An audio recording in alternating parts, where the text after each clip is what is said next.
தமிழகத்தில் லஞ்சமும் ஊழலும் தலைவிரித்தாடும் நிலையில் மக்களை சித்திக்க வைக்கும் வகையில் கோவையை சேர்ந்த சட்டக்கல்லூரி மாணவி ஸ்னேகா பேசும் வீடியோ சமூக வலைதளங்களில் வைரலாகி வருகிறது. இதோ அந்த வீடியோவை நீங்களே கேளுங்கள்.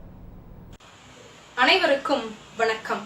நான் பேச எடுத்துக்கொண்ட தலைப்பு ஊரை சூறையாடும் ஊழல் அரக்கர்கள். உலகமய சூழலில் மிகப்பெரிய வளர்ச்சியை ஊழலும் குற்றவாளிமய அரசியலும் அடைந்து வருகிறது.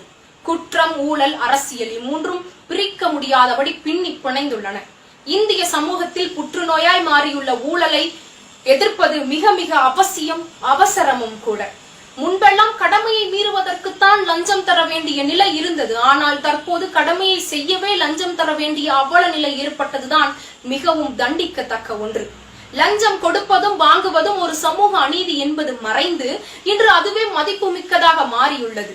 லஞ்சம் வாங்குபவனே திறமையுள்ளவனாக மக்களால் பார்க்கப்படுவதும் வாங்காதவன் பிழைக்க தெரியாதவனாக இகழப்படுவதும் இன்றைய மக்களின் மனநிலையாய் மாறி போய்விட்டது. ஒரு காலம் வரும், அப்பொழுது நேர்மையாக இருப்பது கைகளில் நெருப்பு துண்டுகளை வைத்திருப்பதற்கு சமானம் என்றார் நபிகள் நாயகம்.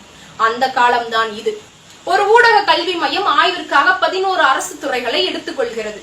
காவல்துறை, நீதித்துறை, நில நிர்வாகம், நகராட்சி பணிகள், அரசு மருத்துவமனை, மின்சாரம், பொது விநியோகத்துறை, வருமான வரி, நீர் விநியோகம், பள்ளி கல்வித்துறை மற்றும் ஊரக நிதி நிறுவனங்கள் என்று 11 அரசு துறைகளை ஆய்விற்காக எடுத்துக்கொள்கிறது. இதில் கல்வித்துறை லஞ்ச குறியீட்டில் முதல் இடத்திலும், காவல்துறை 2ஆம் இடத்திலும், நீதித்துறையும் நில நிர்வாகத்துறையும் அதற்கு அடுத்த இடத்திலும் இருக்கின்றன. உயிர்காக்கும் மருத்துவமனையிலும் கூட மருத்துவ ஆலோசனையில், மருந்து பெறுவதில், நோய் அறியும் பணிகளில் அதிக லஞ்சம் கைமாறுகிறது. இந்த 11 அரசு துறைகளிலும் நாட்டிலேயே மிக குறைந்த அளவில் ஊழல் நடைபெறும் மாநிலமாக கேரள மாநிலம் இருக்கின்றது.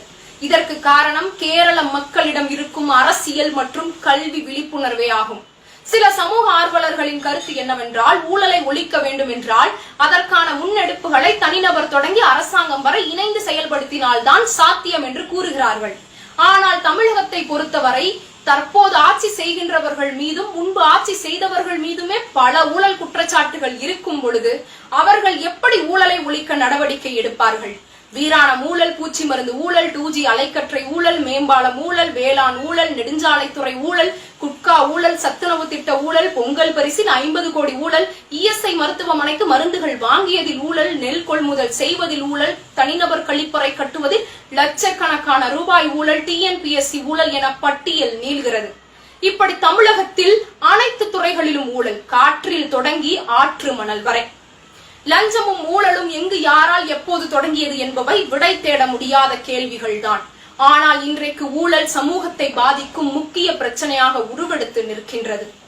ஊழலை ஒழிக்க லஞ்ச ஒழிப்புத்துறை இருக்கிறது, சட்டம் இருக்கிறது, பொதுமக்கள் பங்கெடுப்பு இருக்கிறது, லஞ்சம் வாங்குவது குற்றம் என தார்மீக நெறிப்படுத்தும் அறிவிப்பும் இருக்கிறது. அப்படி இருந்தும் கூட லஞ்சமும் ஊழலும் மறையவில்லை. காரணம் மக்களின் பயம். மக்களின் பயம்தான் ஊழல்வாதிகளின் பலம். மக்கள் நியாயமான வழியில் நடந்தாலே அவர்களுக்குரிய காரியங்கள் நிறைவேறும் என்ற நம்பிக்கையை சட்டம் ஏற்படுத்த வேண்டும். லஞ்சம் கேட்பவர் மீது தைரியமாக புகார் செய்ய மக்கள் முன்வர வேண்டும்.